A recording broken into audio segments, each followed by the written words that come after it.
What's going on with Team USA and these relay handoffs, and why the hell can't we figure this out?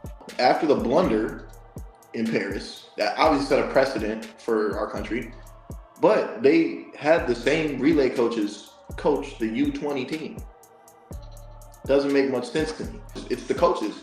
It's got to be the coaching. Like, ain't no way that that's the same problem with 24 different athletes. You know? To see now 3 relays in a row, you can't continue to be the coaches. Sorry. If you mess up with your one job 3 times in a row, you can't continue to have that position. It's just brutal when I go through and there'll be people running the 100 that are like men that are legitimately running like 10.8s. And I'm just like, what are we doing here? You're there, but Christian Coleman can't call himself an Olympian in the open 100. But we have Marcell Jacobs running to 10.2, Omanyala 10.08. At one point, these 2 men were the top of the game. Literally, Jacobs with being the Olympic gold medalist, and Omanyala for multiple years having the fastest time in the world. Do you think they'll be able to get it back? Or does it carry more weight when the guy that is Noah Lyle's biggest competitor right now reaffirms, no, he is the face of this sport? I feel like he started pounding his chest too before he even got the lead. I feel like he was in second place when he looked over and was like, y'all, wait, well, I'm going, oh no, y'all done. You're cooked. I'm in second and I'm still going to cook you. I was like, that's crazy. He's just on another level right now, man. The confidence that this man has is unwavered right now. Yeah. Welcome back to another episode of the Track World News Podcast. My name's Colin, your host, with our esteemed co-host, Mr. Noah Williams. Noah, how you doing today, man? What's going on, brother? Blessed and highly favored, man. Feeling good, man. It's Labor Day weekend. We got a little bit more time to decompress and stuff. We got some good track, so I'm feeling good, man. But hey, for the people watching, man, make sure you like, comment, and subscribe. 100%. I know you were talking about it earlier. You got some. You're going to be cooking out. What kind of food are you going to be? We're gonna be cooking out. Doing little steaks and chicken. I'll let my dad do everything else. As long as I can feel like a man and just throw a steak on the grill, I'm cool. We got some mashed potatoes maybe with it, something. But as long as I got my steak and a little chicken breast, I'm good. Now, how do you like to cook it though? How do you cook your steak? I like medium well. If I'm cooking it myself, it's probably gonna end up medium well while I'm trying to get it medium. But yeah, medium well. What about you? That's me. So I'm medium now too.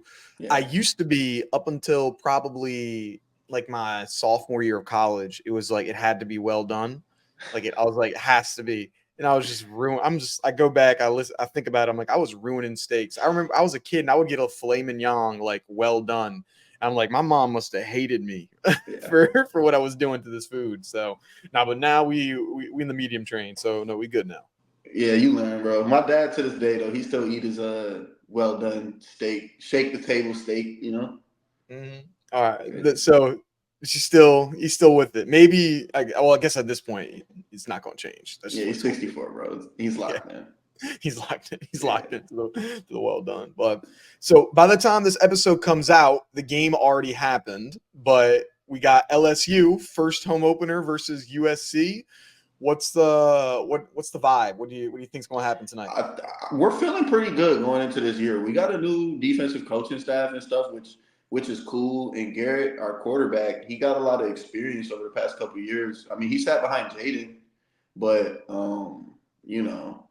he's straight. So if the defense can be better this year, I think we'll be cool. So that's gonna be the biggest thing that I'm watching for, is the defense, to see how they look. Harold Perkins and them guys. Now, what do you think would happen if it was LSU versus USC in a dual meet? What y'all got? We don't see many dual meets in college track, so if we see USC versus LSU, try to be as unbiased as possible, because you got some bias. But what do you think? Now, is this an all-time draft, or is it who's there now? Let's try both. Right now, currently versus if it was an all-timer. Currently, LSU would take the cake. I think pretty comfortably. If we're talking sprints as a whole, like, or no, even as a dual meet. Yeah. As a dual meet, LSU would take the cake, jumps, throws, sprints, relays, distance. We're way better than them right now. Actually, LSU's like significantly better than USC right now. But there was a golden era, obviously, when Carroll was there, when you had, Michael Norman, Rai Benjamin, and then you had the women like Kyra and Kendall and TT and Lene, and the list goes on and on. So but at the same breath, it's like LSU has way more. Like LSU could put together a relay of 8 in the women, especially in the women's, like for an all-time, like 4x1. LSU could do 2 relays to probably beat an all-time USD team. Mm. If I were to put like 8 names together, like really, really quickly, like, I mean, you obviously got Sha'Carri, you obviously have Micaiah Briscoe, Aaliyah Hobbs, Favor Ofili, and like that's super recent. Then you can go back to like Kimberly Duncan and Muna Long, I believe her name is. Like, there's so much lineage and like No, LSU's killing USC in a dual meet track and field. Would you make it on that LSU all-time 4x4? Do you think Well, I am you're a school record holder, so I Oh yeah, hope you are the so. sport. But I mean, if I had to put together a team, I would put I'll pop me off. I would put Vernon. No, I'll pop Vernon off. I'll put me second. I'll put Sherry third, and I would put Xavier Carter on an anchor, and that would be our 4x4.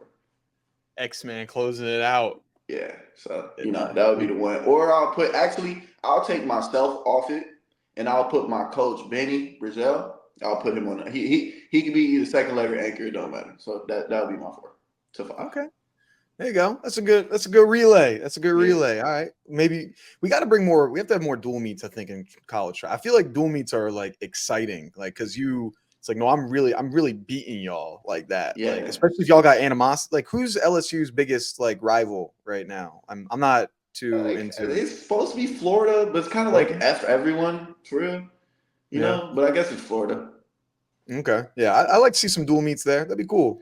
See, that would be good. Florida versus LSU, especially men. Whew. All time would be great. Now that's a crazy one there. I think Florida might actually have the edge over LSU. Unbiased. We might have to do pretty much just a full episode on who would have the best all-time track and field. Like might versus all-time versus. There we go. We'll think about that as we get into the off season. Some stuff we got, but a lot of stuff going on in the track and field world. We had our Rome Diamond League that just finished up, which was very exciting. Got a lot of new things to go over there. U20s is going on. The curse of the 4x1 continues to follow Team USA, unfortunately. And then we've got, some questions about Olympic qualification, maybe.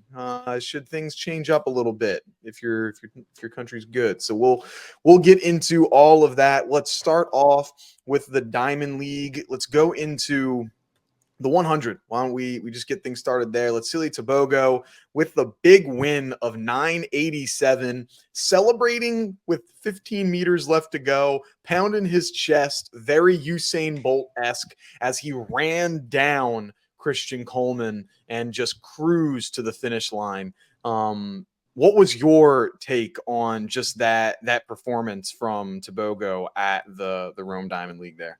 Yeah, that was like a holy shit race. Like, holy shit, he did that. Like, he was laughing in their face crossing that finish line. You have to be significantly more talented in your field to be able to do that. He could have ran 9.7 if he wanted to. The commentator even said it. I actually watched him meet with volume this time. But, that was special, bro. And it looked like Coleman had the race, too, like he typically would. And then Tebogo just zooms by him and had enough confidence to just – that's crazy. I feel like he started pounding his chest too before he even got the lead. I feel like he was in second place when he looked over and was like, "Y'all, wait, well, I'm going. Oh no, y'all done. You're cooked. I'm in second and I'm still going to cook you." Like, I was like, that's crazy.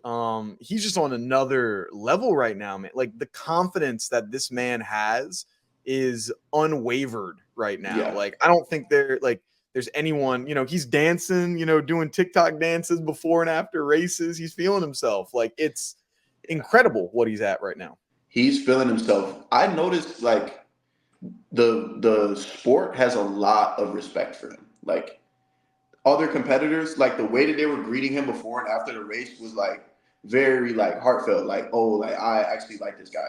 He beat me, but like I like him. It was like a lot of warm embrace.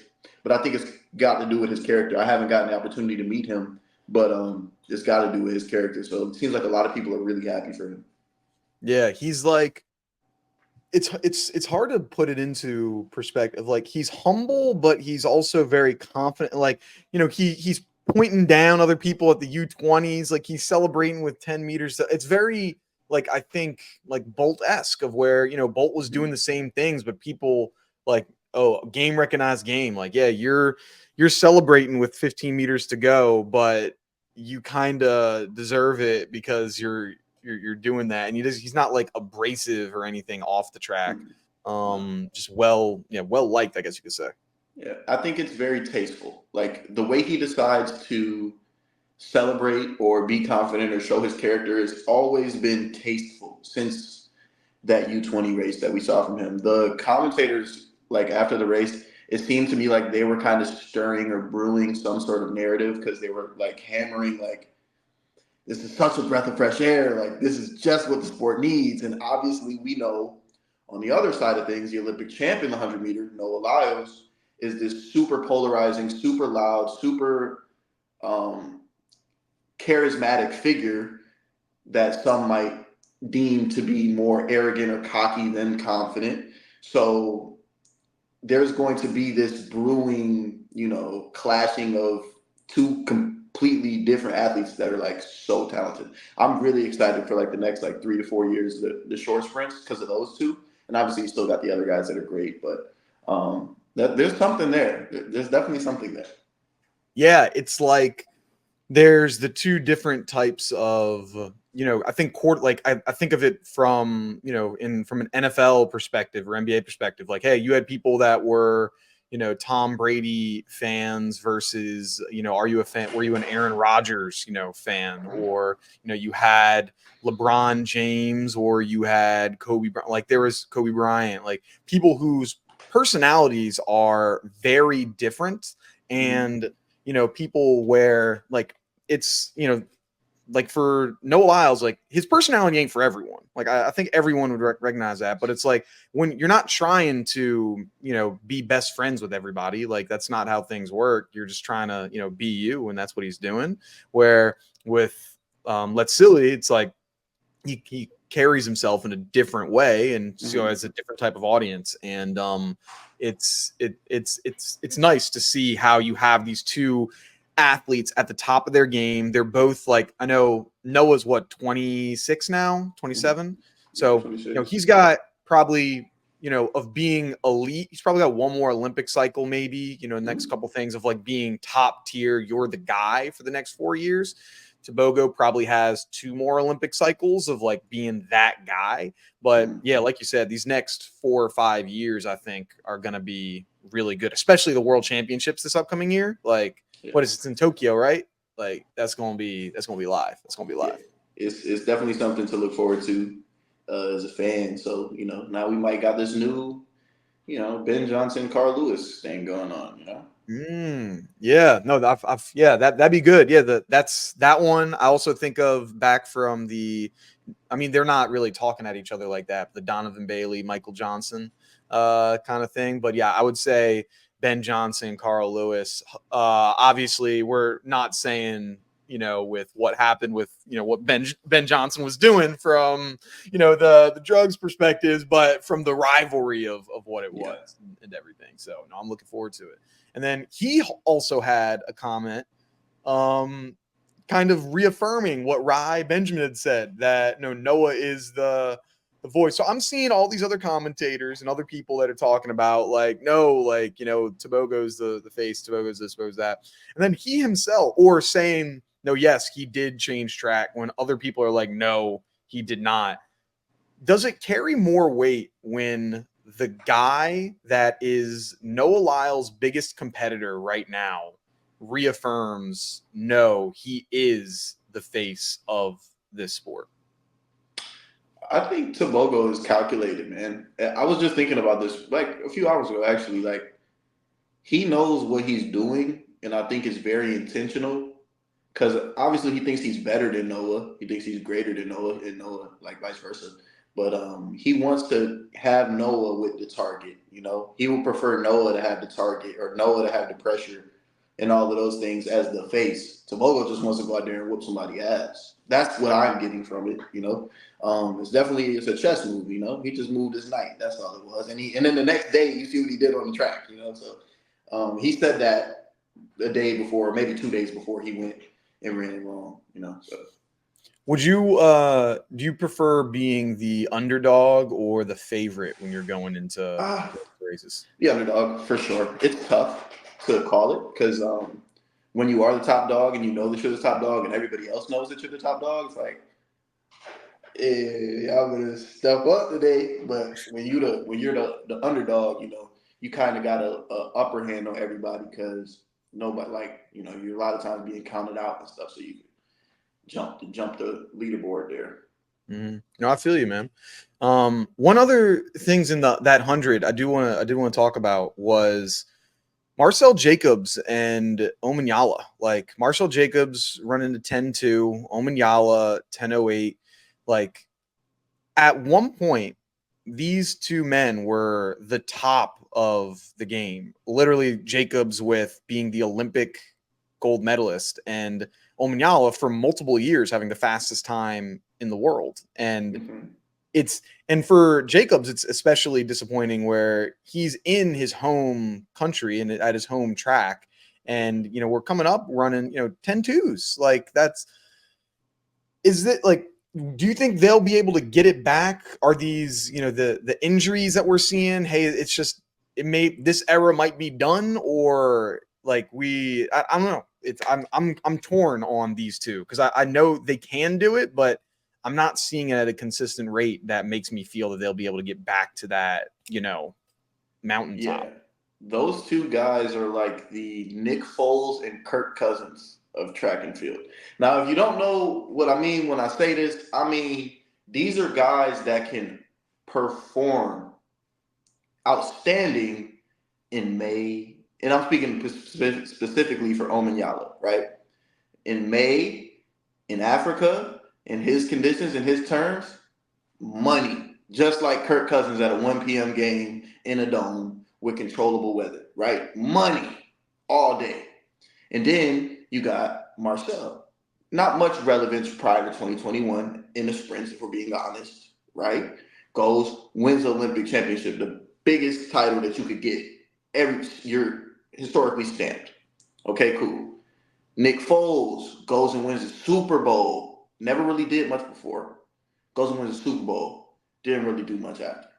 And that's what we kind of seen. And it's Marcell had to deal with the injuries, you know, as we all do as athletes. And now it's father time too, because I think he's in his 30s, if I'm not mistaken. So yeah, it's father time with him as well. Now, that's not to discredit the legendary career that both of them had. Really, I think Omanyala got the African record in 100. So it's like, you know, they have beautiful careers, and it's nothing to like laugh at or downplay. But you know, it's a little funny to look at, I guess. Yeah, that's where I'm at. Of like, as a I think the great analogy, by the way. I think the full you cooked right there. As a Birds fan myself, so yeah, I think I would agree. Like, I want, and similar with like Nick Foles, like you see him line up, you're like, maybe he'll be able to get that spark one more time. Like, you never know. Like, he'll have a game every once in a while. You know, I mean, he's retired now, I think, but you know, after that Super Bowl, he had a couple games where it's like, all right, you know, that's pretty good. Like, he had a couple rounds, couple races where, you know, he looked good, but it's just like, you're on the back half of your career. You're unfortunately plagued with injuries, and the next generation ain't slowing down for nobody. It's not looking great in that scenario. Now, you can catch lightning in a bottle, and maybe there's a couple races that, he looks good, and all it takes is for you to be hot at that rate. All it takes is for you to have a good, trials at Euros, and then just have a good day at the Olympics. Like that's all it takes for you to get it, or the World Championships. But that's a tall order. So I don't know, man. It might be this next generation is just they're running away with it, and they ain't looking back. Yeah, most definitely. Yeah, we'll see if they decide to line up for the Diamond League final. I'll be excited to see if they do. Yeah, because like for that's one race. There's no prelims. There's no whatever. It's just line up. You just got to have a great one race, and then that gets them locked into the World Championships. I mean, for both of them, they're going to be locked in anyway. Like, they're not in a situation where they're going to get outperform other people, but still, like, it's nice to know that you're secured in there, which is good. So we'll see how it ends up turning for those two, man. But Tebogo just on another level right now.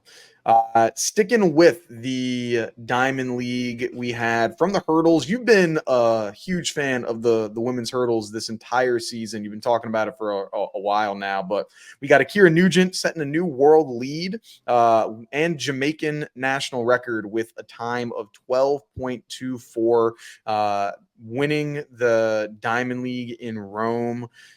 How did you think that race went for her? That was a powerful race, bro. I was really trying to look at her mechanics, and it looked near perfect. Like past hurdle 3, like everything in the 3 steps between, like it was actually like really beautifully put together. Her little grimace, her little face grimace was a little funny, but nah, man, it was dope. Masai ran a good race too. Placed second. I think she ran a season best in 42 or nah. She had to run. Yeah, I got it. I'm pulling it up right here. Where's the women's 100 hurdles? Here we go. Ackera Nugent, yeah, she ran a 12:31.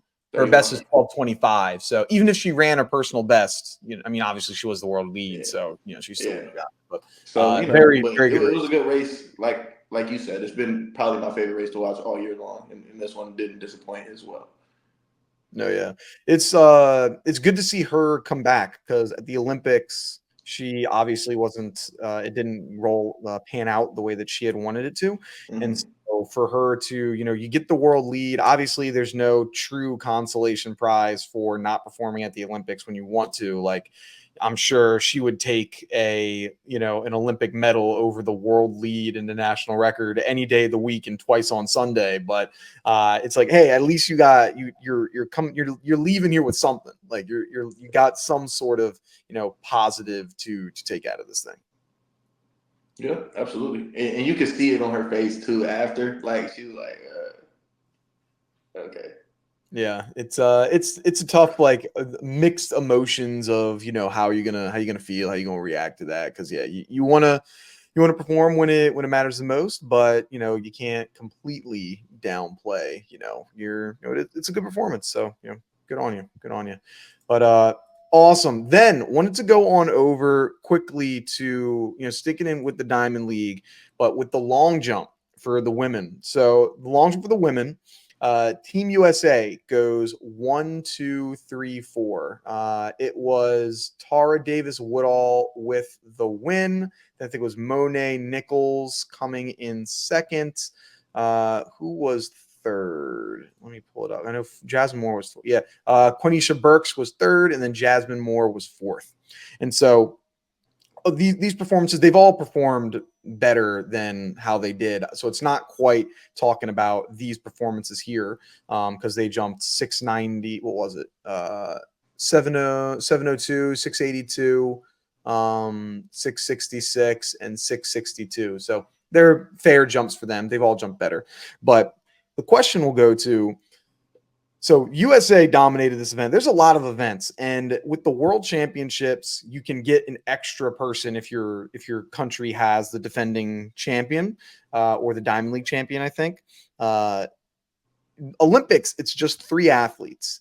Do you think that there should be any change in the way that you can qualify for the Olympics depending on how talented your nation is? So does it make sense that USA only gets 3 people to qualify in the women's 100 when they have 10 out of the top 20 times in the entire world? Or does it make sense for Kenya to only be able to send 3 people for the 5K when they have, 10 out of the top 20 people, pretty much in the entire world? What do you think? It should stick at 3, or do you think it should change depending on how good your nation is? Yeah, it's tough. And me being an American athlete, obviously, I would want it to change so we can get more people in. Um, as far as an actual idea to impose that, I think you would have to have a different standard. I think the standard, let's say the standard for the 100 is 9.99 to qualify.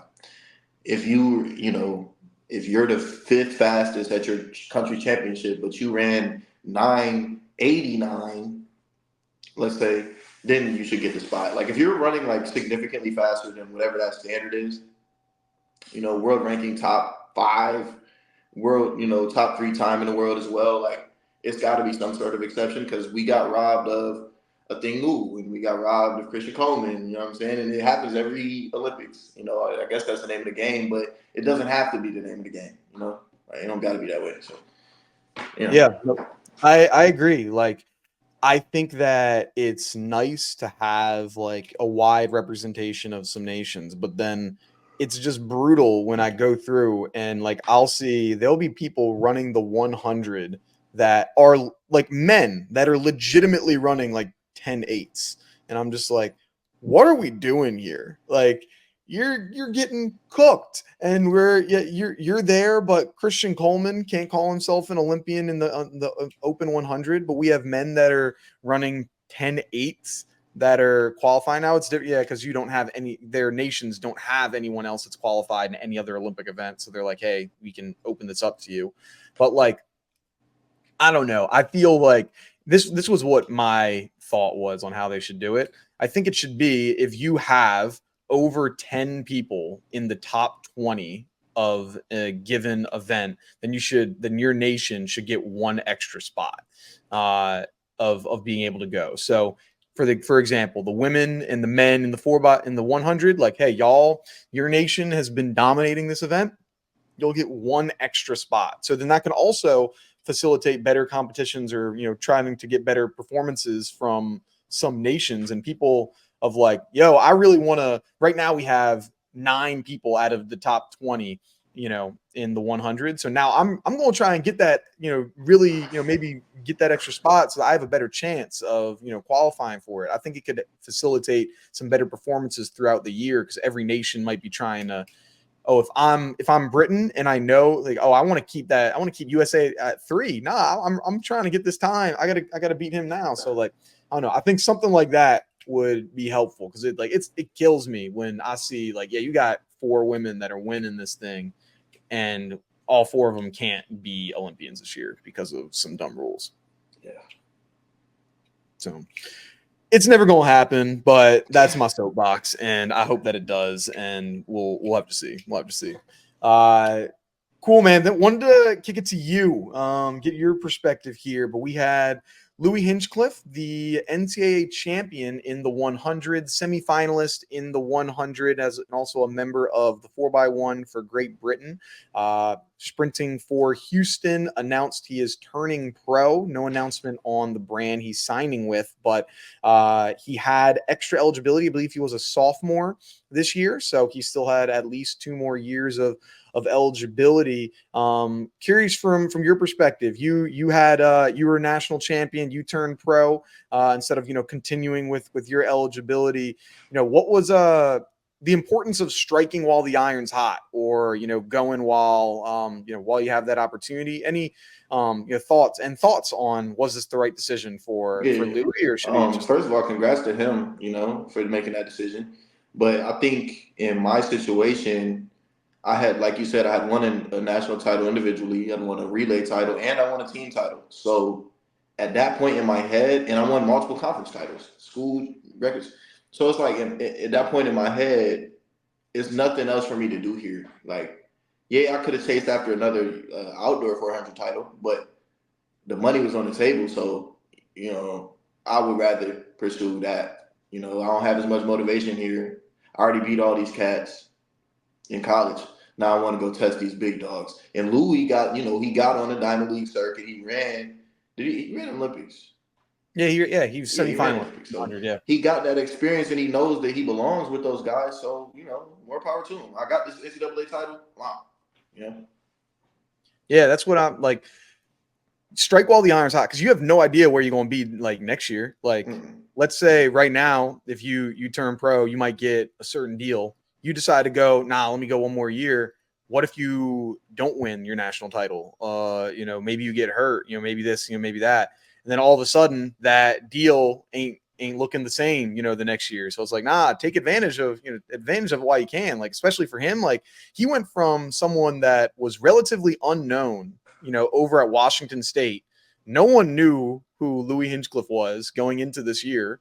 And I think his biggest moment was probably at Penn Relays when he beat Sean for the first time. It was like, this guy, let me look out for him. Let me see what he's going to do.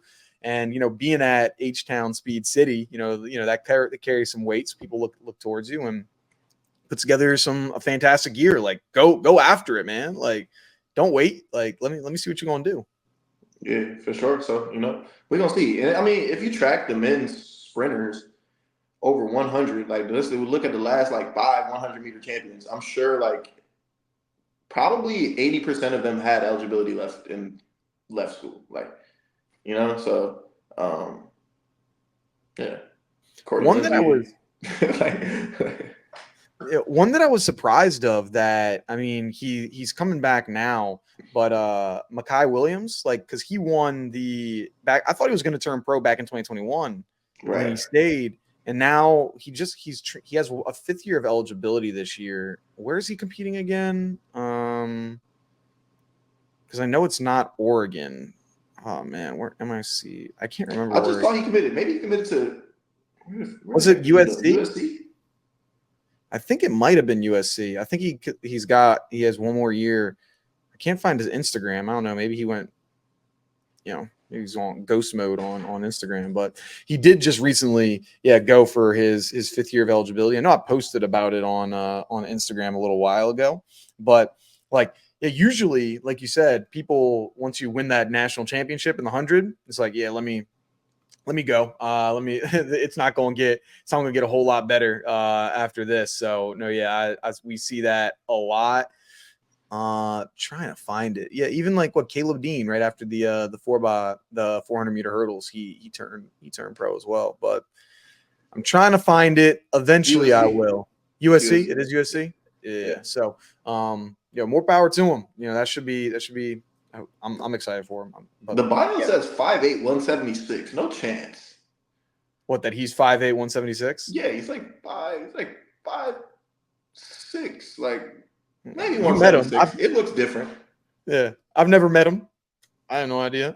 What I do know, when I was in college, every year I added one extra inch in my height every year on my bio. I started off at 5'8". I graduated at 5'10". That's crazy. I was like, hey, we gotta, just keep it up, keep going. So maybe it's with spikes on, who knows? But I've never met the guy. I've interviewed him here, friend of the show. Appreciate you, but I have no idea what he is. But I guess y'all have met before. I guess at NCAA's probably been on track at the same time. So yeah, I've seen him a few times. But yeah, that was surprising. 5'8", 176. Okay, I mean, I'm 5'10", 172. And our body complexes are completely different. So I don't know. Everybody's different though. He's he reminds me of Saquon Barkley with just the quads, just dude's a tree trunk. You're not pushing him around for sure. Awesome. Next.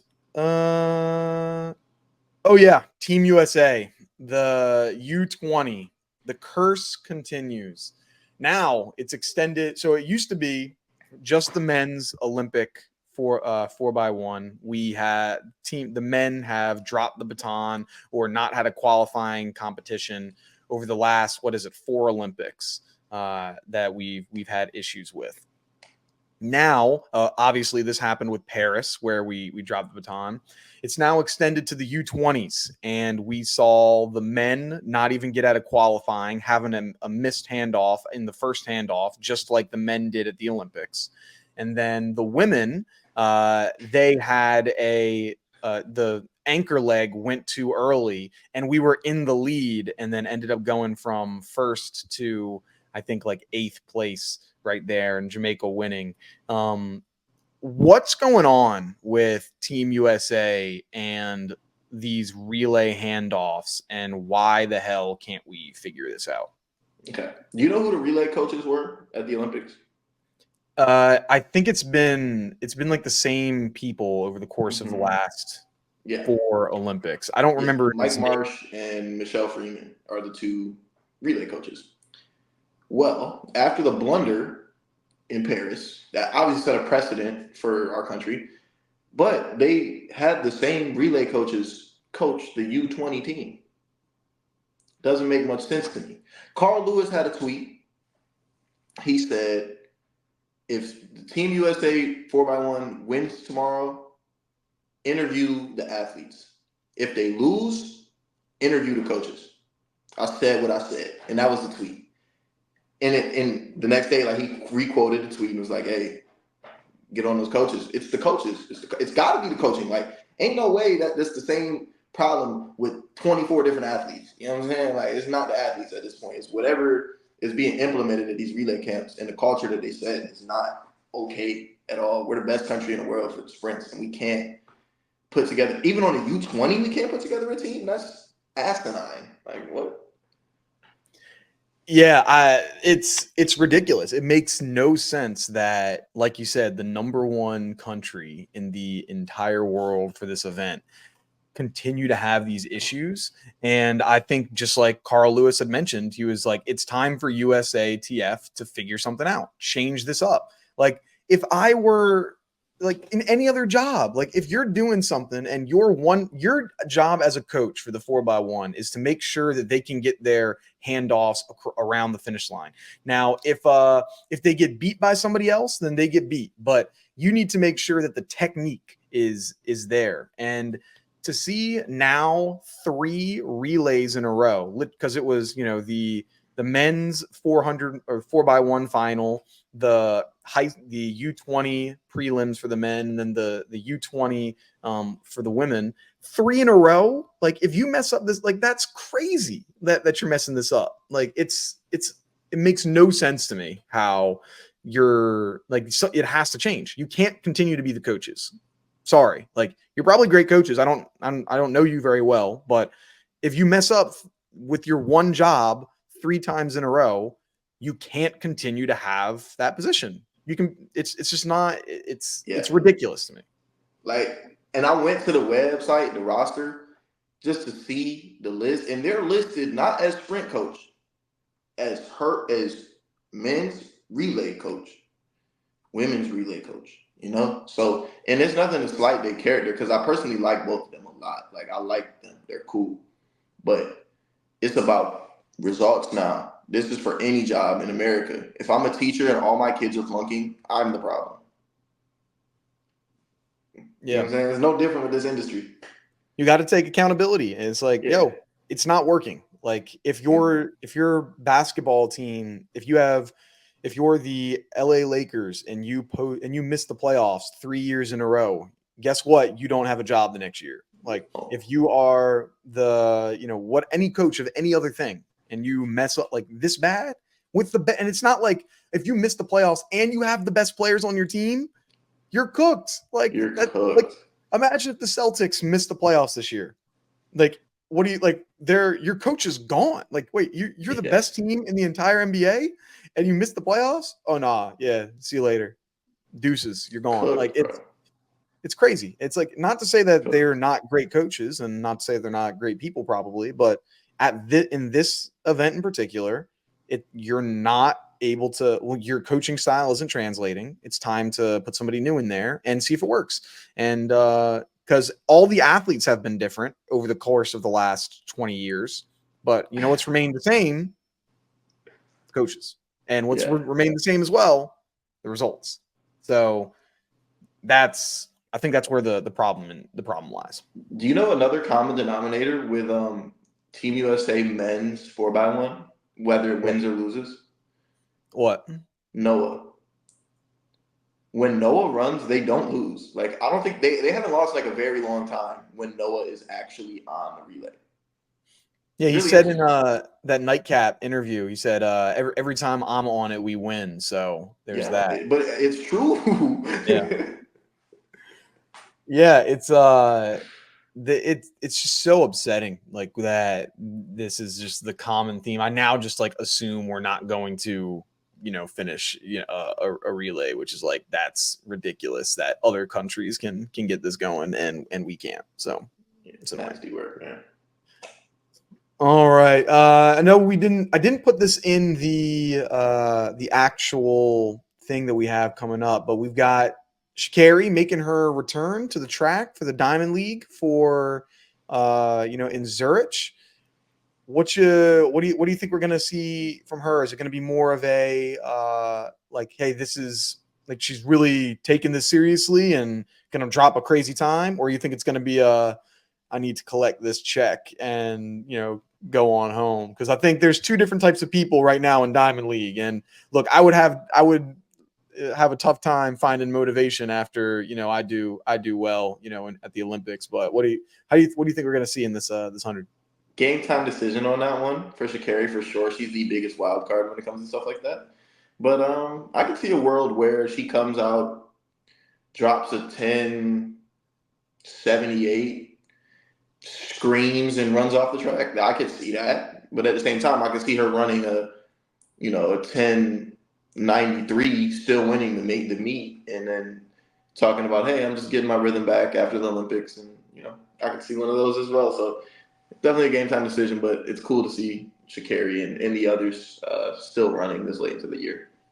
Yeah, I'm excited for it. I think it'll be a good competition. I would love to see a fast time dropping, but I feel like the just post Olympics. I hate that we have races after the Olympics. Like I feel like the Olympics should have ended the season because like motivation is at an all-time low for people like after this. I feel unless you have something to go out there and prove, but it's just like this was the championship and now we're gonna have meets after this. Like there's just no way. Yeah. It must be stopped.